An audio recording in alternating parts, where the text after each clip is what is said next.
মাখামাখি করতেছে। এখন এই গর্তের ভিতরে পানি দিয়ে তারপরে একটা আংটি ফালানো হয়েছে। তো যে উঠায়, তো প্রথমে ভাবি না, ছোটই হয় আমার থেকে। তো ভাইয়ের বউ বলা চলে, দেবরের বউ, ও পাইছে। তো তারপরে বলল যে না হবে না, মানে আমার দেবর পাইছে তাই নাকি দিয়ে দিছে আংটিটা বউকে, মানে বউকে জিতাই দিল আর কি।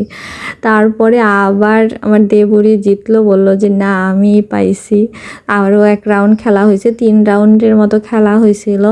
বাট আমার রাউন্ডে আমি একদম সত্যিকারভাবেই জিতে গেছিলাম। কিন্তু কি হবে, ওই জেতাই লাস্টে জেতা, জামাইয়ের সাথে ঝগড়া, এখন আর জিততে পারি না। তো এই যে আমার এক ননাস ধরছে, সে আমাকে ইচ্ছা মতো রং মাখতেছে।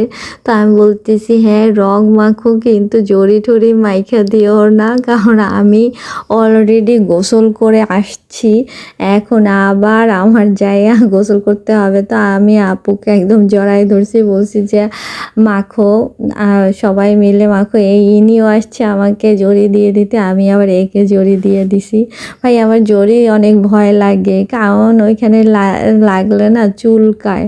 তো এই তো এখন একটু মাথায় পানি দিয়ে নিতেছে, মানে এইখানে তো আর গোসল হবে না, ভিতরে গিয়েই গোসল হবে। জাস্ট একটু নামে মাত্র মাথায় পানি দিয়ে দেওয়া। তারপরে আমাদের ডাকতেছে যে বড় ভাবিরা কোথায় আসো, তারা গোসল করায় দাও। তারপরে ওই আরেক বড় ভাবি আছে, আমি, তো এরা মিলে জাস্ট পানিটা ধরছি, ধইরা তারপর ছিটাইয়া দিতেছি।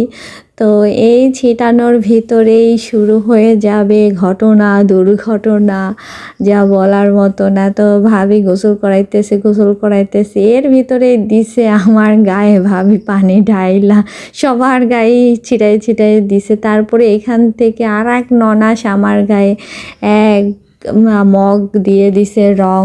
তো আমি পুরোপুরি একদম ভিজে টইটম্বুর হয়ে গেছি। এইখানে আবার আমার ননদের কাছে ফোন দিছি, এই জানতো যে আমাকে ভিজাই দেওয়া হবে। তো এইখানেও মানে যে যাকে পারতেছে মাখামাখি করতেছে। তো আমরা 2 ভাবি গোসল করাই দিছি, দেখা দেবর আবার আমাদের টাকা দিছে। তো এই টাকাও পিকনিকের, আজকে পিকনিকেই অ্যাড হবে। তো আজকে এই গোসল করানোর পরে আমার ফুপু শাশুড়ি গরুর মাংস আর খিচুড়ি রান্না করছে, তো খাওয়া দাওয়া হবে, ওইটাই পিকনিক। তো এখনও আবার এই রং মাখামাখি চলতেই আছে, সবাই সবাইকে রং দিয়ে দিতেছে। আমার তো পানিতে ভিজে অবস্থা খারাপ হয়ে গেছে। এইখানে পিচ্চিগুলাও করতেছে, বাট এইখানে হলো গিয়া ওই